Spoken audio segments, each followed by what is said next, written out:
Arts technicians. Today, we're going to do a quick run through on your cabinets and your labeling. It's very important to label everything in your cabinets because you don't want to have a solution that you think is going to disinfect something and it's simply just going to clean it. So there is a difference. So what I like to do when I set up my cabinets, first things first, I like to put an arrow to show which way they close and open. Because most of the time, if you've got cabinets like this, there won't be a divider on the inside.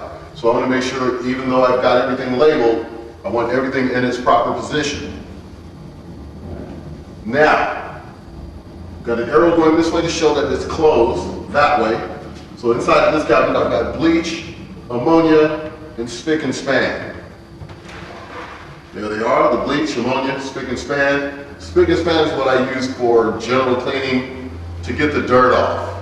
Kills like 99% of the germs, so I want to use that first before I actually use disinfectant. Close it back. Okay, this is my most important cabinet as far as disinfecting is concerned. I've got the mat aside, I've got the leave on time, which is the time you leave it on the surface. I've got 10 minutes there. I've got Sanitex, and I've got wave aside. Open it up. Here's my mat aside. It's got a blue top. I've got that on the outside. Blue top is mat aside. And the surface, contact time, the surface time to leave it on is 10 minutes. Blue top, mat aside, 10 minutes. We've got Sanitex, red top, marked there. Contact time for surface, 10 minutes also. Most of these disinfectants are 10 minutes, so you want to spray them on, leave them on for 10 minutes, and then do a wipe down. It doesn't hurt to leave them on 10, 15 minutes. And I've got the wave aside, same thing, green top, labeled here on the outside, green top, and the surface time, 10 minutes also. So, it's really hard to go wrong there. And my next cabinet, I've got the arrow, shows which way it closes. This one is backwards. It's a good point that we have the arrow. So, close it this way. You know you've got ear care solution, Orajel mouthwash, fly oxide, and purified water. There you have it. And when you pour your contents from the original jug into a smaller container, make sure that you read the instructions and always label them on the outside so you can't go wrong. So if anybody else comes in, they'll know exactly what to do and what it is also. Always store your items in a cool, dry place also. And there you have it. And when we go down the line, I've got hand soap in one, which is labeled on the outside. Then I've got my needles, my aprons, my PPE. Everything's labeled, and it's got expiration dates on all the needles and the disposable tubes. So you want to make sure you work as clean as possible.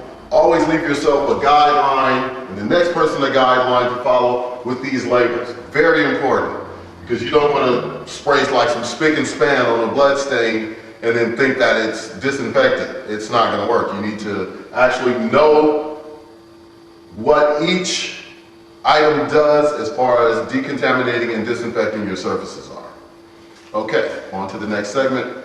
We're going to show you about your PPE, get everything together, put it on, take it off, and then we're going to dress the station. Okay, now we're going to get this area set up for a tattoo procedure. So what I like to do first is create a barrier. In this case, I'll be using cellophane wrap, just plain plastic wrap, and it works pretty good. I'll use this to cover my countertop surface first, and then I'll add some more items on there so I can make it even better. But first of all, I'm going to do the chair. What you want to do, start at the top. Anywhere that you think the body is going to touch, you want to make sure you create a barrier to keep your chair nice and clean, and then also when the next person comes, after you decontaminate it after each procedure, everyone will be comfortable with the fact that it's clean and it's safe and it's disinfected. So you want to cover as much as you can. Don't leave any gaps. You want to go top and bottom. Anywhere that the body's going to touch, you want to wrap that up.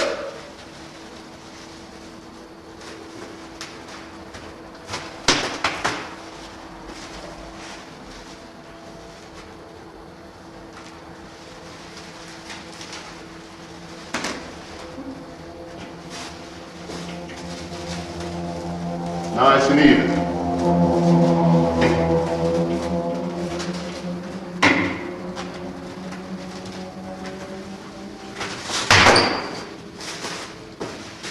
Okay, we've got our chair wrapped. Excellent. Now I'm going to do my countertop.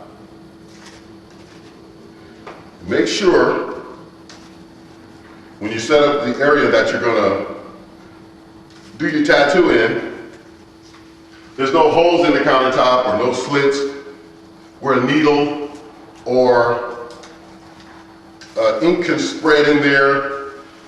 Any fluids can get in between the line work of your cabinetry. You want to make sure it's nice and even, nice and smooth, all in one piece. So to wrap it, do the same thing. I like to come over the top to create a real serious boundary there.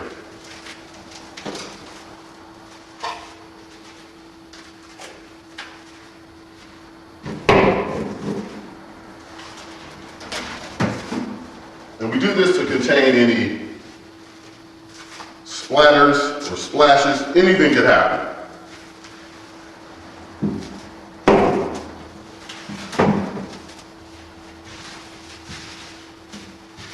All the way up. Some people like to use foil.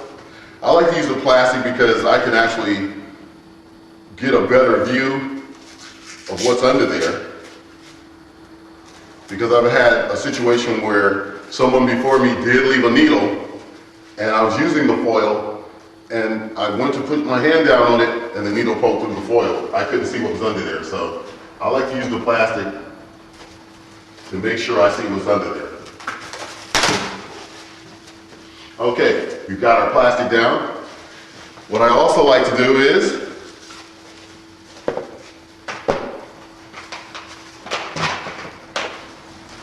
I like to use these little lap cloths. I like the lap cloth because it's got a plastic back to it and like a paper towel kind of feel to it. Put that down there. And if I'm going to use any kind of, say, A&D ointment or hustle butter or Vaseline during my procedure, I always package up my ink cups.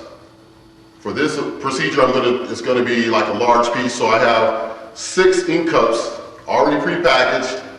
Just put them in a plastic bag. And they're ready to go. So take those out of the plastic bag, apply your ointment, so that way the ink cups will stick where you want them to stick. That's a little preventive maintenance because sometimes you'll dip and then the ink cup will come out with your needle. So with the ointment down there, kind of makes a little bond to the surface. Now, got that going. Got my apron on already. At this point, I have individually packaged a set of gloves. Each one, I take a box, I bring my gloves out, I put 2 in each bag. I make 25 bags because there's 50 pair in each box. Got that ready to go.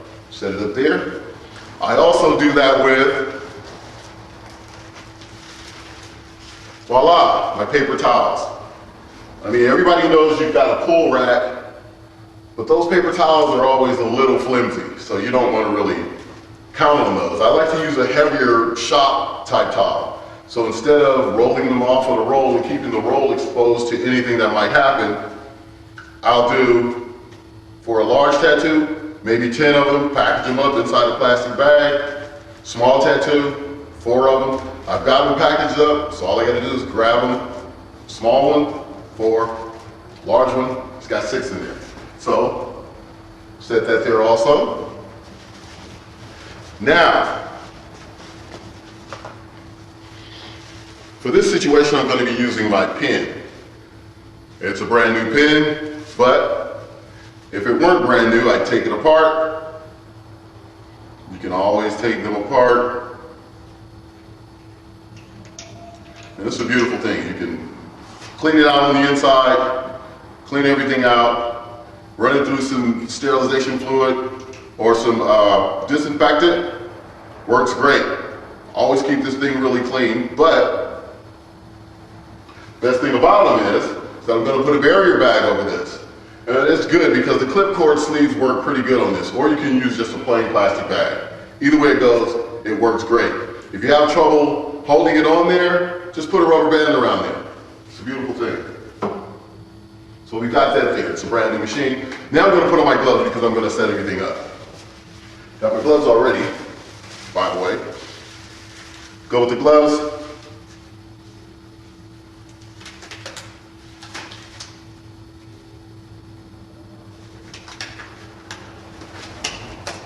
Then I've also got some sleeves. I'll put the sleeves on. Once again, I know I've only got 2 arms, so I'm going to put 2 sleeves in each plastic bag.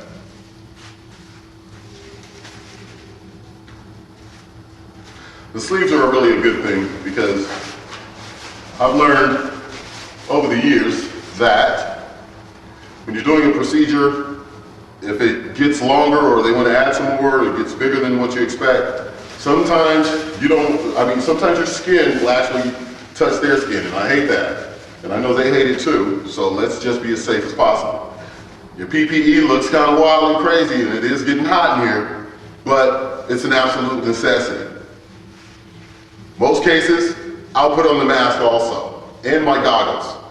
So make sure you keep all of those items handy. Now, I'm going to go with my barrier bag for this, for my actual clip cord cover.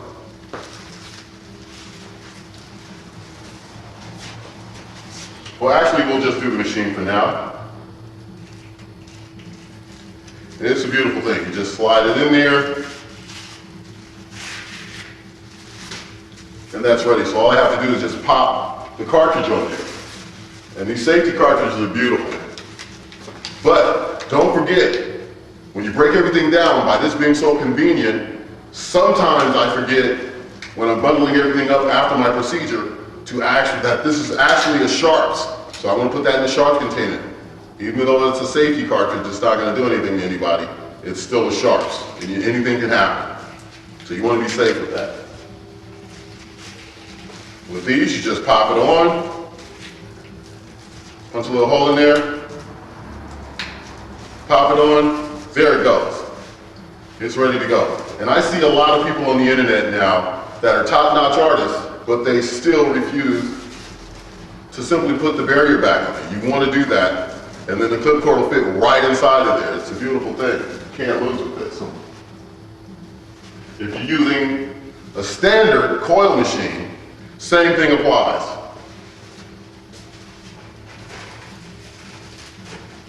Once you get your needle on there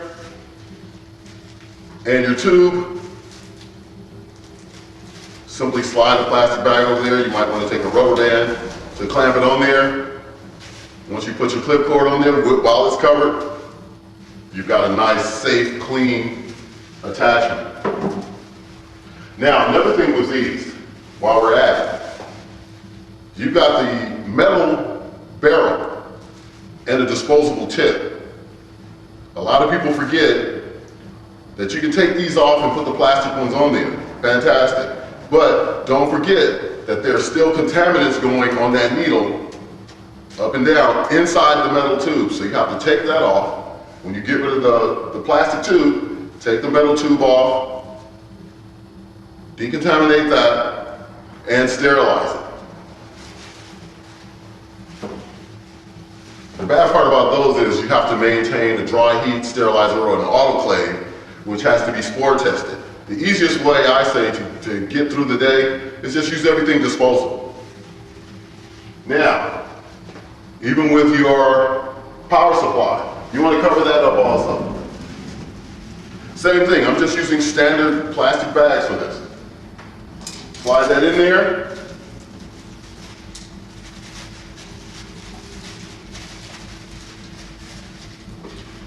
Now I've got a line down here for each one of my cords.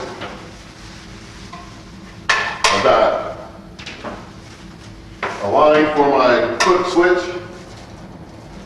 Just poke that right through it. It'll go in every time.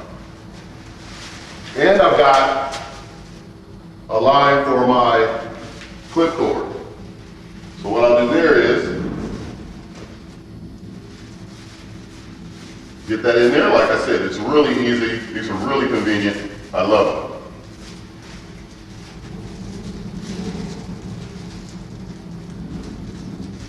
Clip it on, you got it ready to go.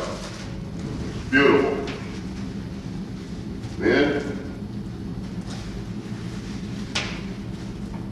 same thing. Just punch that through, it'll be ready to go. Got my cord here.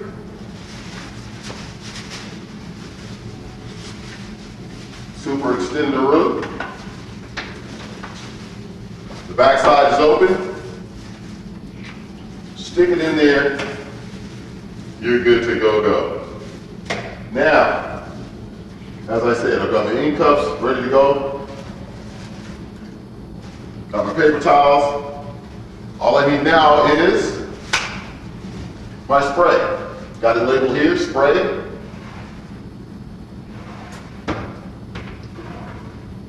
And more spray. So, in this case, what I like to do with this is I make 2 to 4 ounce bottles to handle my green soap with, I've got green soap and purified water in here. Purified water is good because you use regular tap water, there's bacteria and fungi and everything else in there. So I like to use the purified water with the green soap, and it just turns a lighter color and it's easier to use. Once again, these are disposable. I always make these before each procedure. So this is a throwaway. This is enough to do a nice size tattoo. But even though I'm going to throw this bottle away, I'm still going to put a barrier bag over it. You want to be as safe as possible. Just think that every client has an infection that's going to ruin the day. Once you do that, once you feel that way, and actually take procedures like this, precautions I should say, everything will be fantastic. Ready to go. So your clip cord covers on there, so when you're doing, I'm doing say a neck.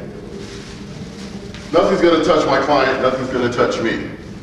This will go across the body even if I go down. Now if I'm doing a bigger procedure or a leg or something, I'll just add another one on, tape it together, and go all the way up. So that's basically how I like to set things up.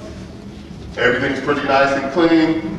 I'm pretty sure if there's any splashes or decontaminants flying around, I'll be able to control my environment. This is what we mean by environmental control. You want to have your whole environment controlled. You want to be ready to go and nice and safe, nice and clean, protecting yourself and your client. Okay, so we're finished with our procedure. So now what I want to do is break down my station. Now what I like to do is take my cords out. I've got a little pole down here that they just hang on so they won't touch the floor. Got that? Take the power cord out on the pole. Now once I finish decontaminating everything, the last thing I'm going to do is I always go through my cords and decontaminate those too, and most of the time I'll rewrap them and set up for the next situation. Now, I've got my power supply, really nice and simple. I know this area is clean because I've decontaminated it and sanitized it before I got started. So what I'll do is, just get to the end, let it fall out. You got your plastic bag, put it on your chair. Same thing with my gun. My coil machine. Same thing. Plastic bag there. Let's not forget, this has got to go into a sharps container. It's right there. We'll put that in there.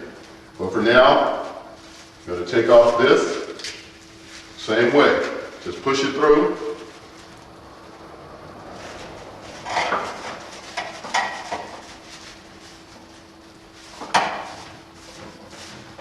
Or tear it off, however you want to do it. In the chair. This will usually go in the trash, but if you use a reusable bottle, same thing. Just let it hit. Pull your item out so you don't touch it with your contaminated gloves. Paper towels are all used up, so we'll just throw those in a bundle. Now, needle going in the sharps container. Right there. Now, first things first, I'm going to take the chair down. If there are contaminants on there, or any kind of splatters or blood, you want to peel it off as safe as possible, not to move it around too much. Don't let it splatter. That's another thing. When you're taking off your gloves, don't pop them. Try to contain your gloves also. I'm going to show you how to do that in a second too. The chair, everything's inside out. Now, we've got that. Take our barrier film, contain everything in the barrier. That's another reason why I like the plastic. It really makes a nice, good seal. Now, I've got one trash can for items like this and my paper towels. And we're going to let you know if those are hazardous materials, what you do with the waste from there. So it's contaminated. It's a lot of blood and ink on there, so we're going to show you what to do with those also. I've got a step-on lid trash can here, and that goes in there.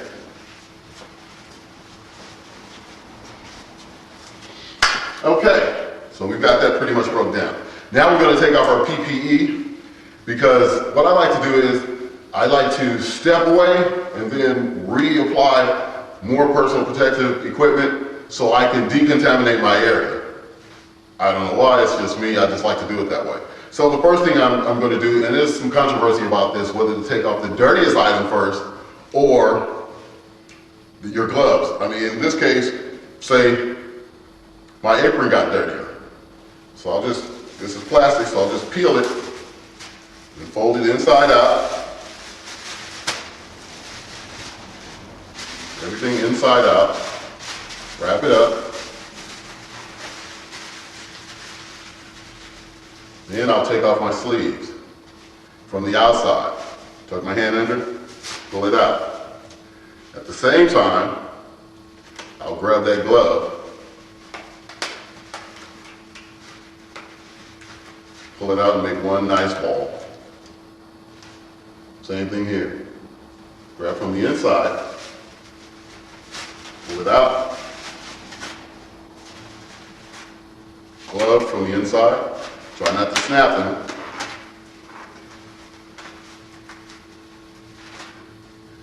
There you have it. In the trash can.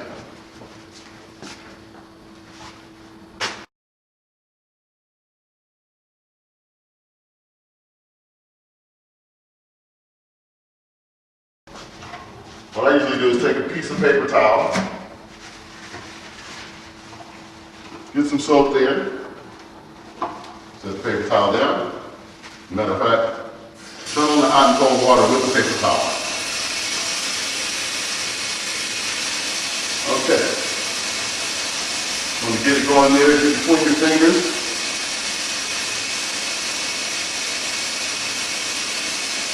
Take your time, get everything off.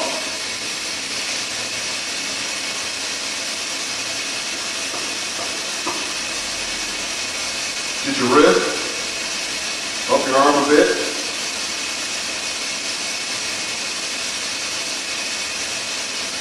What I also like to do is I buy these little brushes, they're really cheap. And I like to get under my nails with those. And they're really soft, so you don't have to worry about creating any abrasions or chafing your skin.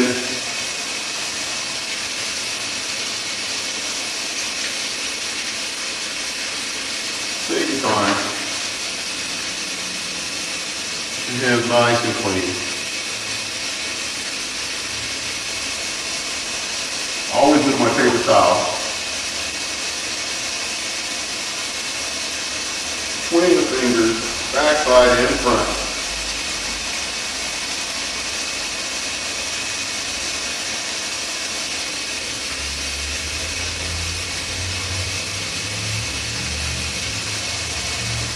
Then you want to grab another towel.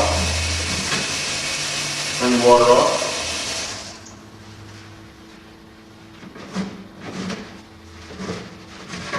Grab a couple of them. Dry them off really well.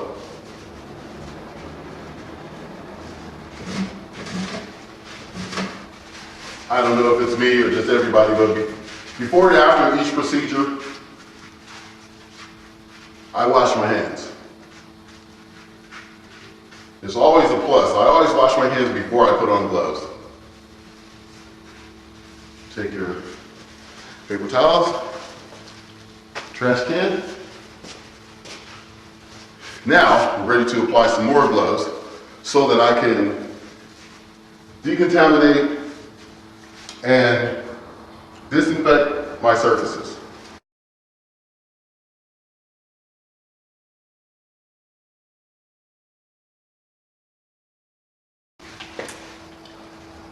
Okay, I've got my mat aside. I'm going to use that.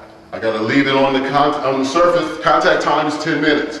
Some people like to use the paper towel method, which is great. Grab a bunch of paper towels, you soak them, and that's to cut down on, if you've got heavy stains on your surfaces, spraying it directly on there will splash it. So, soak the paper towels really wet and get it on there. At the same time, spraying some more on there so you can control that splash. Really get it clean, really get it everywhere. Really control that splash. Make sure it's on there. Right. Same with the countertop. Really control that splash. Make sure you cover every inch of it. Okay. You got that? Take another paper towel, close that back up. Now, we'll let this stay on for 10 minutes. We'll come back, wipe it down, and we're ready for our next procedure. Okay, we waited to get allotted 10 minutes. Like I said, always make sure you read your labels. Label all your disinfectants and decontamination fluid according to the label on the bottle, and always follow the instructions. We're going to wipe this down.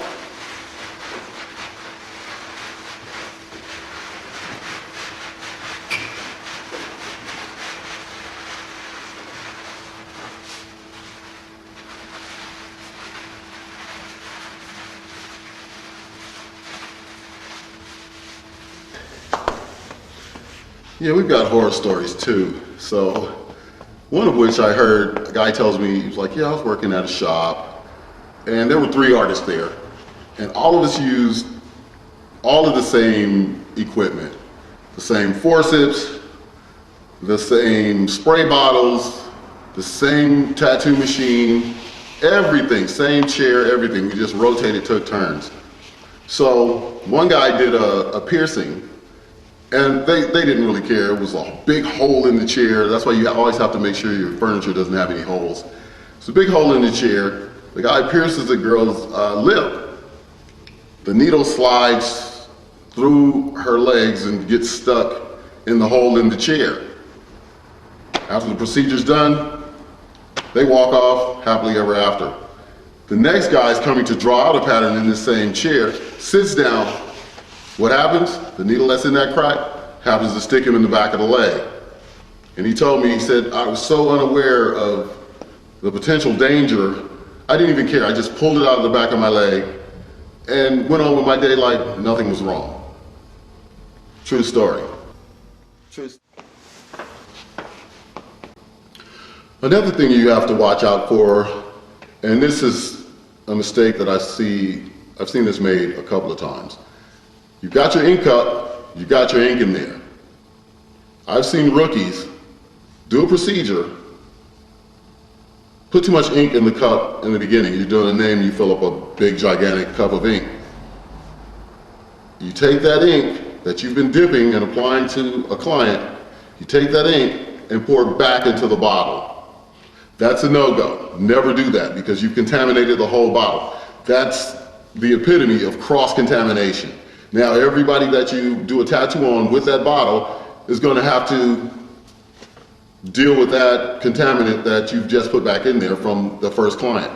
Also, if you got an ink cup and it's running out of ink and you take the tip of that ink, pour it in the cup and let the tip of that ink spout touch that, you've still contaminated the whole bottle. So make sure you're careful with that. And I've been asked a lot of questions about how old do you have to be in California to get a tattoo? Can you sign for a minor under the age of 18? The answer to that question is no. Even if they have a parent with them, you can't do a tattoo on anybody in California under the age of 18. Now with the body piercing, you can pierce like general areas with parental consent, like a nose or a belly button. You can't do nipples, anything personal you can't do. You can do an ear or a nose, but it's really, I wouldn't even take the chance. So don't tattoo anybody under the age of 18 without ID. Always make sure you use a release form and let them know that the pigments aren't regulated and there's really no telling what you're getting with the inks and the colors and the dyes. So make sure you have a release form in order. We're going to show you how to write that out. We're going to give you one of those. And make sure that you always use your PPE.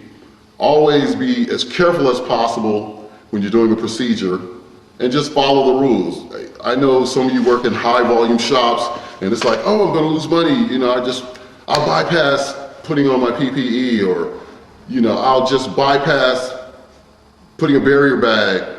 You can't do it. You have to make sure you work clean every single time, because you have to treat every client like they have an infectious disease, because most likely if you're in a high volume shop, you're gonna run across somebody who does.